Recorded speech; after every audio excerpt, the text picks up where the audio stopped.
Welcome to Sisters-in-Laws TV. I'm your host, Erica M. McAfee. And October is Pregnancy and Infant Loss Awareness Month, a month dedicated to honoring and remembering our babies who have gone to heaven far too soon. I'm excited to present to you a series on surviving pregnancy loss. I know many of the stories you may hear may be triggering, so press pause, take a break, and come back to hear these powerful stories from sisters-in-law who have survived pregnancy loss. Thank you so much, Kayanna, for being a part of the Surviving Pregnancy Loss series. Thank you. Thank you for having me. I found you guys on Facebook, and a lot of the times within our own community, I was in other groups, but to find people like me was what I needed. So thank you for creating this space. Absolutely. So I would love for you to share a little bit about yourself and what you do. Okay, so I'm Kayanna. I'm a medical assistant. I've been a medical assistant for 6 years now. In the midst of my MA schooling, I actually had my loss. And so that was hard. I was in my third quarter. But now I'm thriving. I'm doing good in my career. I've moved on from my career and doing other things still in healthcare. But I think I'm doing okay. That's much about me. I'm 34, be 35 in October. Yeah, that's pretty much it. I'm better with questions. Oh, no, I understand. So take us back and share with us how you navigated your loss through your schooling. Okay, so I've actually had two. So I had two losses in 18 months. The first one, and when I say this, I hope it doesn't offend anybody, but I don't count that first one. And the reason why I say that is I was 11 weeks, and it didn't affect me as much as my second loss did. Like, it still hurt, don't get me wrong, but I was in a rough relationship with the person that I was pregnant by twice. I should have knew better. You know what they say, when you knew better, you do better. I was young and didn't know any better. So the first one, I had my loss at 11 weeks, and my baby actually fell out of me in my bathroom. Like, I'm standing up next to my sink, and my baby just falls out. And I'm just like, oh, okay. So then we fast forward to May 7th of 2014. I am in my third quarter of MA school after going back at 27. Praise the Lord, because schooling is hard. And I had that, I can tell you that whole day, actually. That whole day, that was the first day that I felt my baby move. I thought I was going crazy. I was like, I'm sitting in class. I'm like, okay, this feels weird. What's going on? And I was like, maybe I'm Googling, like, okay. I'm like 14, I'm 17 weeks. And I'm like, maybe I'm just feeling things. It's like, I feel like little flutters. My friend's like, dude, the baby's moving. The baby's moving. You didn't get this far last time, so the baby's letting you know, hi, mommy, I'm here.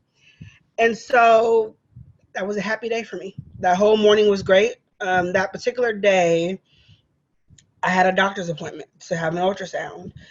And they had, because I'm considered high risk because of my blood pressure and obviously because of my weight, I kept seeing different doctors.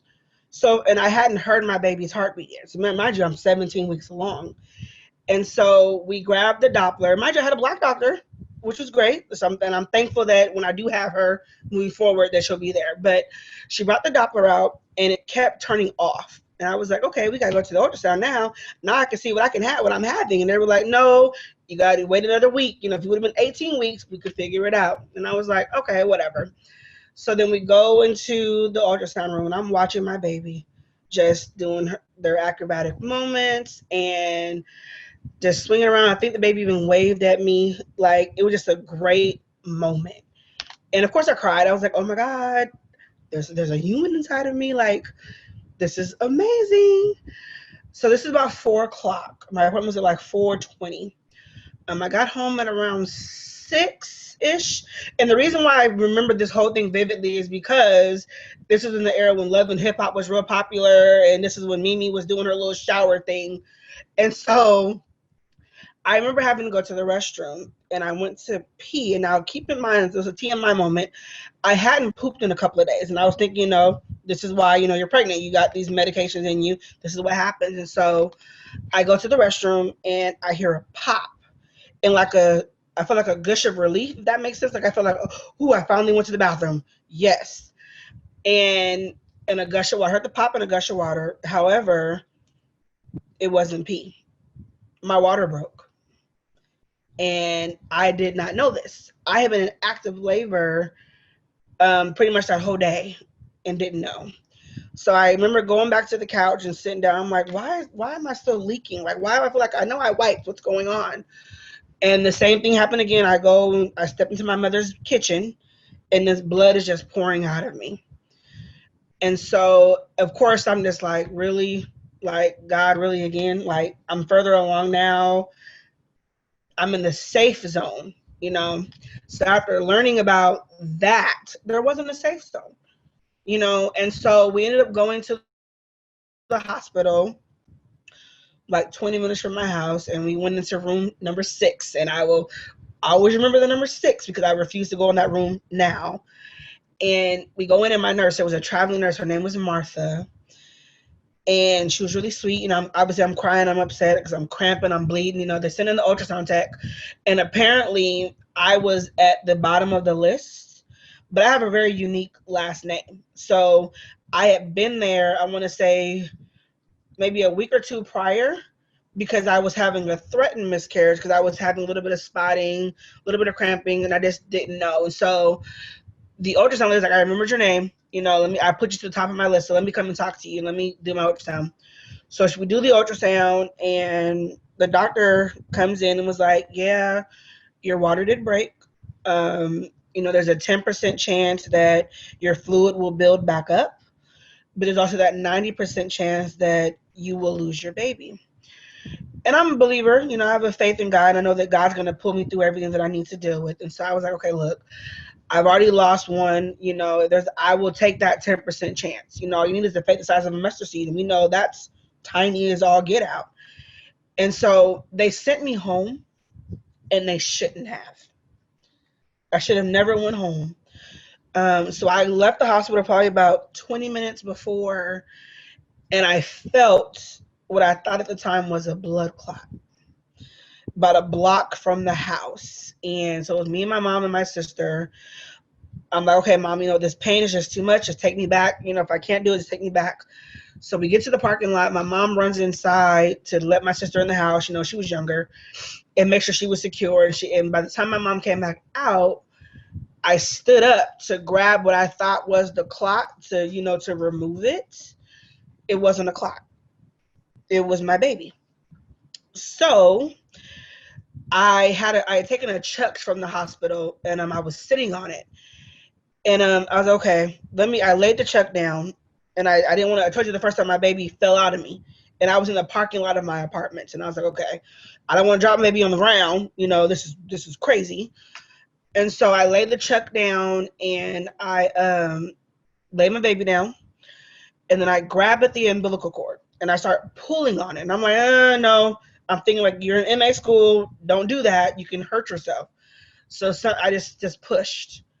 And I pushed, and everything came out. I delivered my daughter in my parking lot of my apartments. And I say daughter when I say it like that, is daughter, because we go back to the hospital, and I get wheeled back into room 6. Same nurse, Martha. As I'm crying, I'm covered in blood between my legs, and she's so gentle with me. And I think I appreciated her gentleness, because she wiped me down and was like, I know that you're upset. I know that you're hurting, but what can I do to make you feel better? And I was just like, I don't know. I'm stuck. I don't know. So then the doctor comes in, and of course, my baby's 17 weeks. And I know we're friends on social media, but if you ever look at my page and you search for my story, this past year on her birthday, I posted a picture of her. something I've never done. It's been 6 years. And so I've never done that. That was therapeutic for me. But so the doctor came in and was like, you had a perfectly healthy baby boy. And I'm like, healthy? Okay. Like, that wasn't a great type of words to use because I just lost my baby. So to say it was healthy was kind of like, well, if it was so healthy, then what happened? You know? And so that was that. And then I spent a little time with my baby. I named my baby. At the time, I thought my baby was a boy. And so my brother passed away 8 years before. I want to say 8. I'm sorry, my numbers are bad, but I want to say a couple years before. And his middle name was Jovan. And so I always said, if I have a baby, regardless of anything, I'm going to name my baby after my brother. So I named the baby Shavir Jovan Phillips, because I was going to give the baby his dad's name. So mind you, they took my baby. I didn't have a funeral at all. I sent the baby to pathology because I wanted to know, like, what happened. Like, I was fine. I was great. What made my water break? Because I didn't know any better of like what it felt like to be moving forward in your pregnancy, because I was only 11 weeks the first time. At 17 weeks I started to show. So I was thinking, okay, maybe this is normal. You're starting to have a little bump. The pain you're feeling in your back is those round ligaments stretching out to do what they need to do. And that wasn't what it was. We still don't know today. We do know. We did get there at the end of it. And so I named my baby, and then I missed 3 days of school. I'm in my middle of my MA schooling. I'm in my third quarter. I missed 3 days, and I went back, and my babies were my motivation to keep going. Every day I wanted to quit. I went to school. I had classmates who were pregnant, classmates who, in my opinion, and this is me being judgy, didn't deserve their babies because I was angry. I was angry with God. I was angry with myself, my body. And then just watching these girls, and they're younger than me. I went to school at 27, so they're younger than me. And I'm just like, y'all are here smoking, you're drinking, you partying it up, but yet you get to keep yours. Like, I was really bitter for like the first, no lie, like 2 years, just bitter. And so I'm in class. I am in class, and I get a phone call from pathology, and they're like, so just want to check and see how you're doing. And I'm like, okay, I'm best as I can be. Well, we want to tell you that you had a girl. You didn't have a boy, you had a girl. And I'm just like, I felt bad because I felt like a relief, because I always said, I wanted to name my baby after my brother. And I was more happy that I had his name back than of me knowing that I had a girl. And so my older sister and I came up with the name. I named my baby Destiny Rose. And I said, she wasn't destined for me on this side of earth.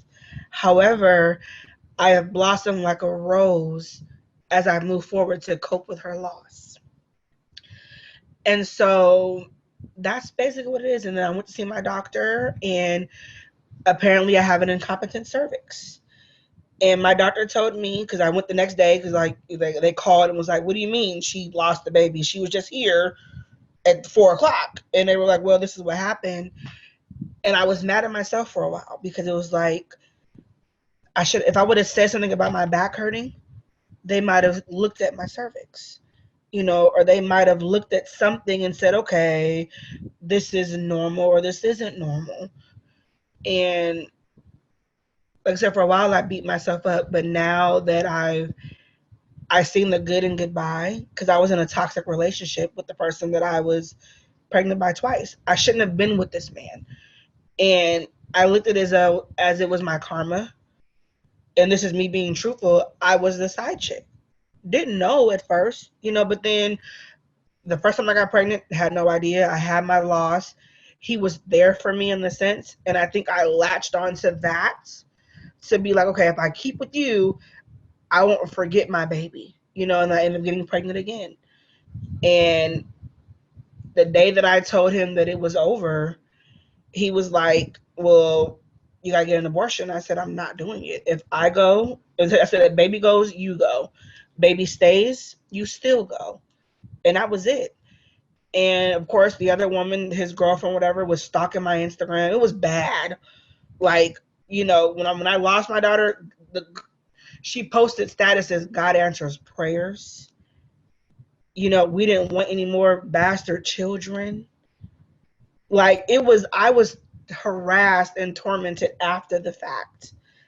And I used that, even with all of that, it taught me something, that I learned my worth in the midst of my loss. That I didn't have to become second to anybody. I'm my mama's first child, okay? I don't need to come second to anybody. And that was my experiences as far as my loss goes. But I had a happy space. It wasn't happy in the beginning, I'll tell you that. My baby sister told me, she called me one day and was like, Sissy, I got something to tell you. She said, I'm pregnant. I hung up on her. Not because of jealousy. I hung up on her out of fear that she would experience what I experienced. Because I'm the only one in my family that I know of, because we really don't talk about it, who has had multiple losses like that back to back.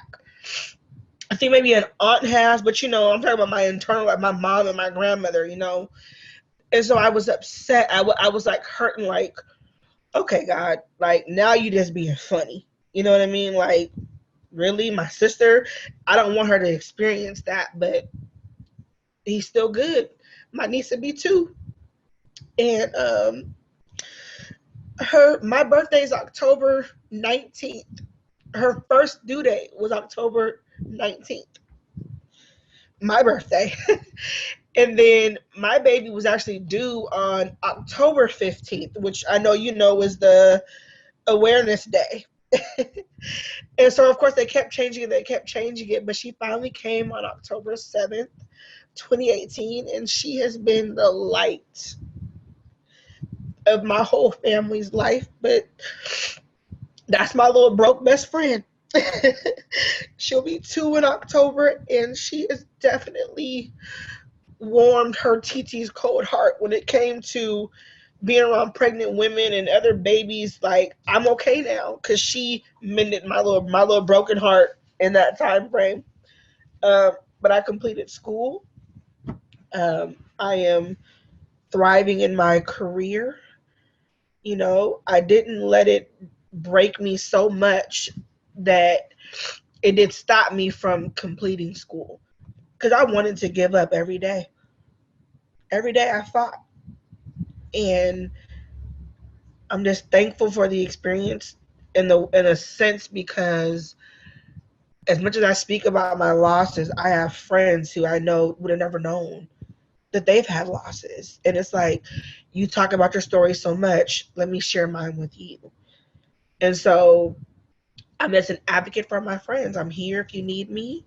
Let's talk about it. We can relate to each other because we've been there. Regardless if it was 2 weeks to when you had your baby and you lost your baby, we can experience that that pain together, even though it's sad, because we've both been there.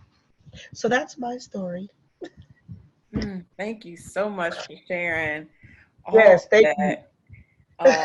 I could feel, the emotion in your voice, everything that you said as far as the pain that you felt like your body was failing you, and, experiencing joy after loss with supporting your sister through her pregnancy, and then having your niece here. I think that we all have to find some sense of joy after our losses, and I'm so happy that you found that in your sister and your niece.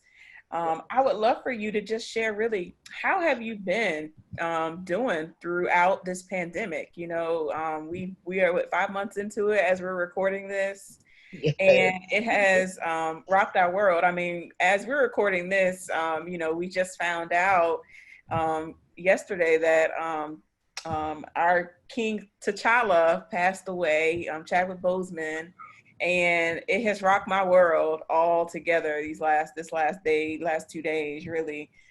Just the impact of what the Black Panther, what it did for Black people as a whole, but just to think of, people who suffer in silence and don't say anything and don't really talk about the things that ail them or that they're dealing with. And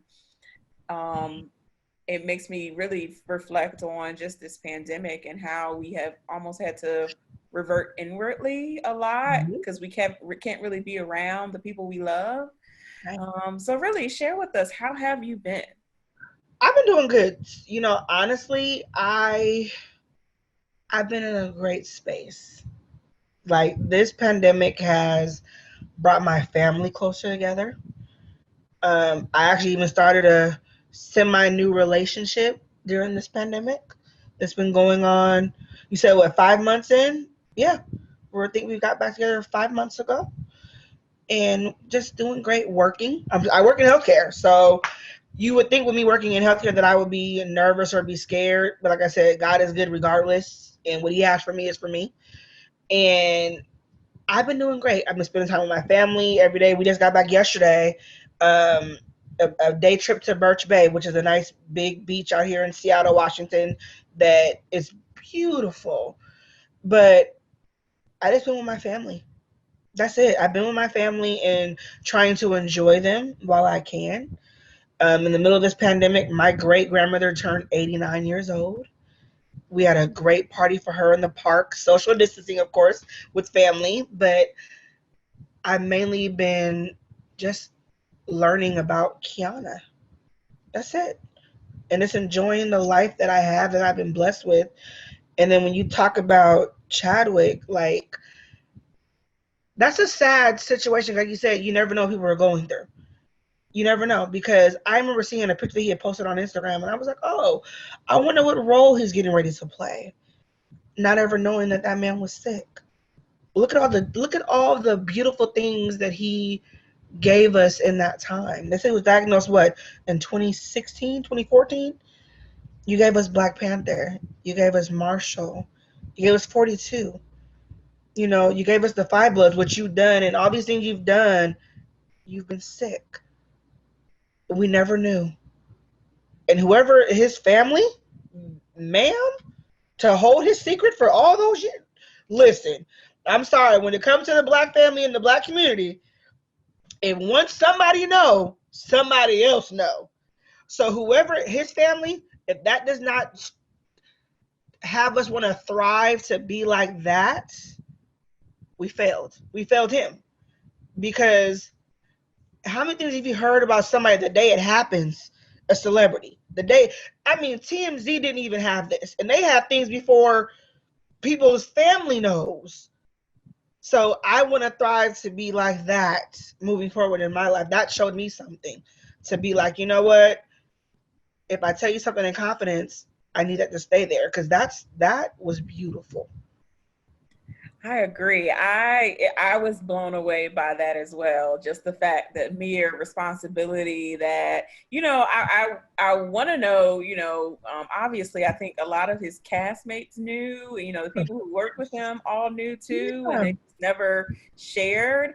But for him to persevere through one of the worst kind of cancers, amongst the pandemic, right? This is like heightened. You already are diagnosed. That you're going stage 4. You're losing a lot of weight. You're posting on social media. People are being nasty towards you. And then obviously you're just living your life full of grace, just full of gratefulness that you're here 4 years later. And, and then you can die peacefully and then obviously get all of these great accolades and memorials and honors from people. I just, it makes me want to go harder. It makes me want to say, hey, Erica, even though you aren't feeling X, Y, and Z, you need to put your big girl pants on and get to it, because tomorrow is not promised for none of us. Nope. It's not promised at all. I think we're part of the journey with him. Also, one more thing, I'm sorry, is remember when Black Panther first came out and he was behind that red curtain with Jimmy, and to hear all those people say those things, at least I know within my heart, and he knows that he got his flowers while he was here. Oh, absolutely. He got his flowers. As many times as shows that he went on, I was going back and rewatching like the interviews that he had to do that Wakanda salute. He didn't have to do it, but he did it. You know, like he did it with just so much grace and so much poise. And, you know, a lot of, when I've gone back and rewatched a lot of the interviews he's done over these last couple of days, you know, since we found out, I guess it was Friday night when we found out, that the way he answered his questions, he answered them obviously because he knew he was dying, right? But we didn't know, right? So when you go back and re-listen to a lot of the things that he said to all of these interviewees, you're just amazed at just how much faith he had in himself and his body and his God. And in the fact that he knew that he was only going to select roles that was going to leave a lasting legacy behind him. And if anything, that just should teach us that in everything that we do, we should be doing it with excellence, knowing that it's going to leave a legacy behind us. And then, you know, God is going to bless it, right? God is going to bless whatever we put out there. So as much as we don't want to do something, or we keep saying we're going to wait until this, and the sun and moon and stars line up, we can't do that. And that's the reason why I started to do these interview series video, because I have been so scared of doing video for so long, because, you know, just technical difficulties, having lighting, you know, all of the above. But I'm just like, why not now? Like, if I'm not going to do it now, when am I going to do it? And that just pushed me even harder to say, hey, Erica, you know, you have to go harder. You have to continue to live in your purpose fully, because if you don't do the work, God is not going to bless it. That is true. Just like when you say that, the purpose, I'll be honest with you, I get your emails. You do? All the time. All the time. And, you know, I've been following you guys for a while. And so when you put out that thing about the doula, I have been thinking about it. I was like, you know, I don't know if I want to do it, because I have the bereavement part, because I've been there. I want to do it. I kept going back and forth, So then I want to say it was Tuesday that I got that email. And I was like, okay, open your email. I read that email. I see you had your scholarship. I said, okay, God, I see what you're doing. All right. I applied. For you to pick me the very next day, I was just seeing that email, and I told you my mantra for the last 5 months has been, God's timing is perfect. You know, that was your subject line. It was. When you said congratulations to the scholarship readers, and I was just like, I'm skimming through. I'm like, that has my name on it. Wait a minute. All right. I see you. And so that, I see what you mean by that. When you have to walk in your purpose, because a lot of things have scared me about becoming pregnant again. You know, and this class that you've created, or even this platform, has eased my mind. Last Sunday was the hardest class for me. It was. And obviously, you know, we're recording this on a Sunday, and we have class every Sunday night, and it makes us do that work that we thought we did, but we really got to go back and really dig deeper, because how can we support someone else through their own journey if we're still wounded? And we can still be wounded healers in a sense, but we have to be at a certain place in our healing where we can help others heal their wounds, no matter whatever they're going through. So I'm so happy that you are doing the work, and that you were selected for the scholarship, and you are going to be a Sisters-in-Law doula, because obviously the time is now, and we need you. We need you out there. We need your story out there. We need you doing this work in your community. Yes, and that was my plan. I seen that we have doulas. Don't get me wrong. Like my job, I work at a clinic, and they contract out for doulas. You know, and so when I told the doctor that I used to work for, like, I'm taking a doula class, When I tell you, Erica, that they were so on board.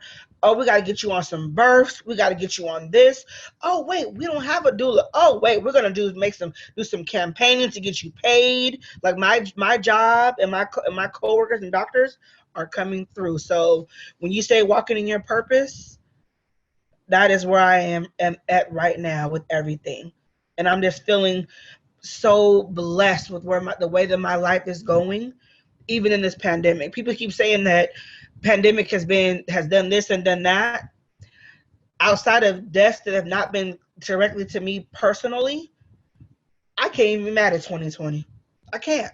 I'm in that same boat. I'm just like, granted, there are a lot of bad things that have happened in 2020 collectively as a Black community, all the racial unrest, civil unrest, the police brutality, all of those things that have happened, the deaths that people have had, whether it's people connected directly to me or like my Facebook friends or associates or whatever.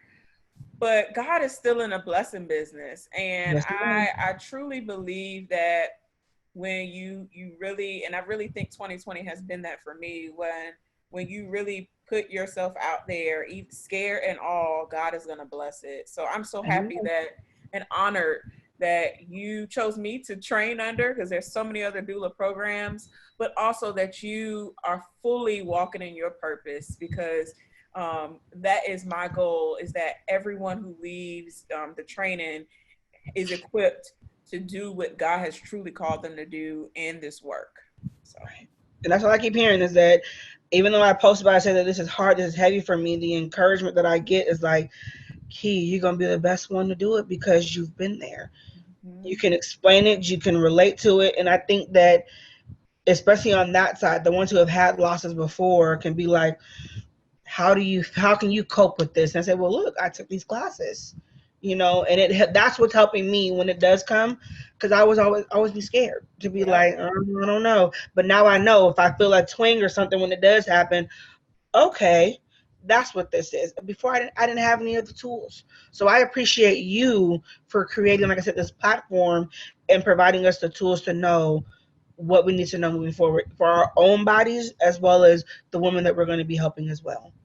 Absolutely. So I would love for you to share with us kind of how you have been honoring your losses.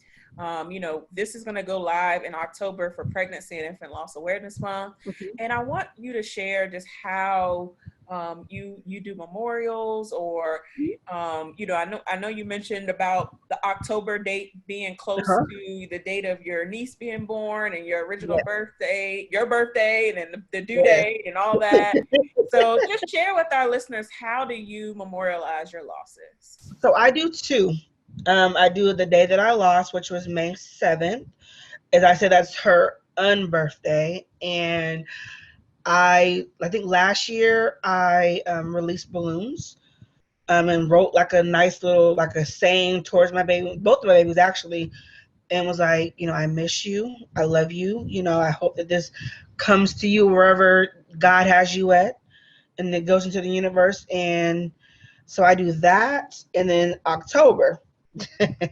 Now, October is my month, because you see, I have my nails all wild and crazy. So when October comes, I go pink and blue. Pink and blue everything. I think last year I actually had my baby's names on my nails in pink and blue. And so I just celebrated the whole month. And people ask me about my nails. They're conversation starters. So I'm like, oh, well, this is what's going on. Let me enlighten you about this. These are why my nails are this color. So the month of October, I really go hard with talking about my losses and celebrating them. For me to celebrate them, which I do on a daily basis, at least I try to, is when someone asks me about my losses, I tell them. I post about them. I'm not, my Facebook page photo right now says, "Mommy of two angels in heaven," because I was having a moment, and so I post about them. A lot of the times people used to tell me, oh, why do you always post about this? Or why, you're young, you can do this again. Mind your business, first of all. Just saying, first of all, to mind your business, But allow me to have my moments. this is therapeutic for me. The same way y'all like to go shopping and drinking and everything else, can I do this therapy for me? So that's mainly what I do. I post about them. I celebrate the May 7th for her.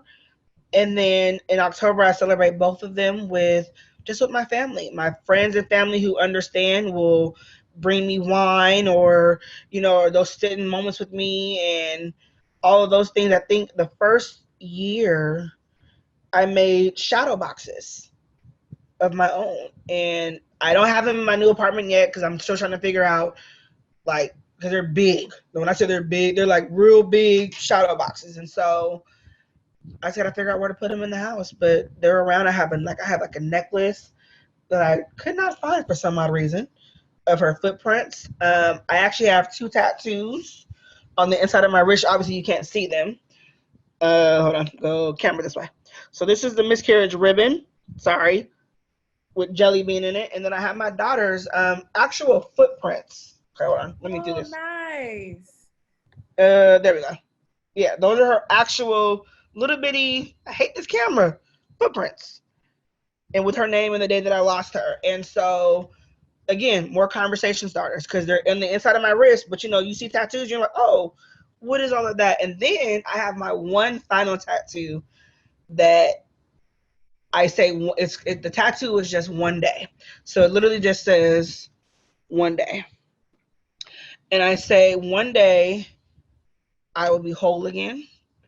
One day I will meet my babies. One day I'll meet my baby brother who passed away.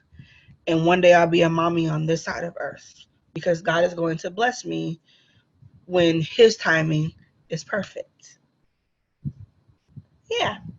I love that. Oh, I love that. And I love that you show us your tattoos, because obviously, if you're listening to this on the podcast, obviously you come to the YouTube channel so you can actually go see her tattoos that she's talking about. But thank you for showing that. And I love that one day. Oh, that's so powerful. Yeah. Oh my gosh. It's such an affirmation too. Like it's almost like the I am statement when you're proclaiming yourself and you're speaking life into yourself. But that one day, I love that. Oh girl, I'm gonna have to steal that one.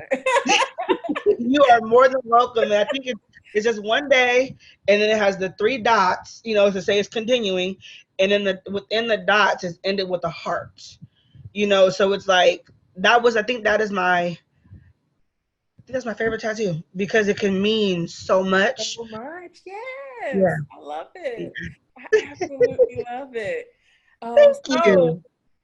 My last question is, how are you surviving pregnancy loss? Share with our listeners and our viewers, how are you surviving? I am surviving it by speaking out.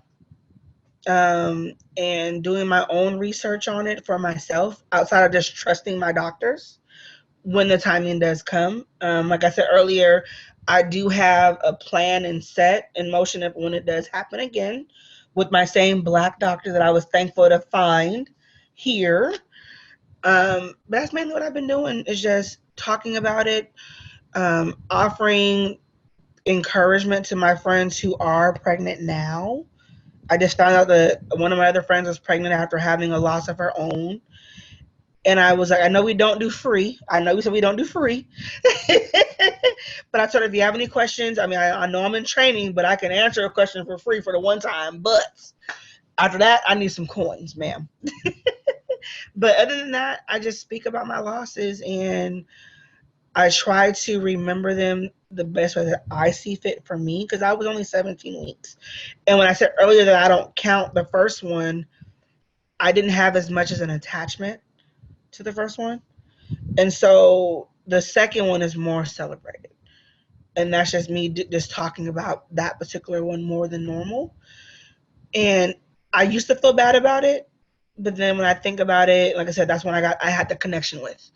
And when I say it that way, they're like, oh, I understand, that makes sense. And so just speak about them. I know it's hard to talk about, but as my mom says, who lost, my brother was 18 when he passed. So we had him for 18 years. Loss is a loss regardless of how you look at it. And she always says, it may not get easier, but it will get better. And you will have your moments. and live in that moment. Don't what's the word I'm looking for? Don't skip that moment. If you are hurting or you need that time, have that moment in that moment and understand that where you are in that particular moment is not where you're going to end up. So that's how I see it. Yes. So where can we connect with you after this goes live? So I am on Instagram, Kiki, the number 2, NITE. Please follow me. I will follow back. And then I'm also on Facebook, Kayanna Moreland-Law.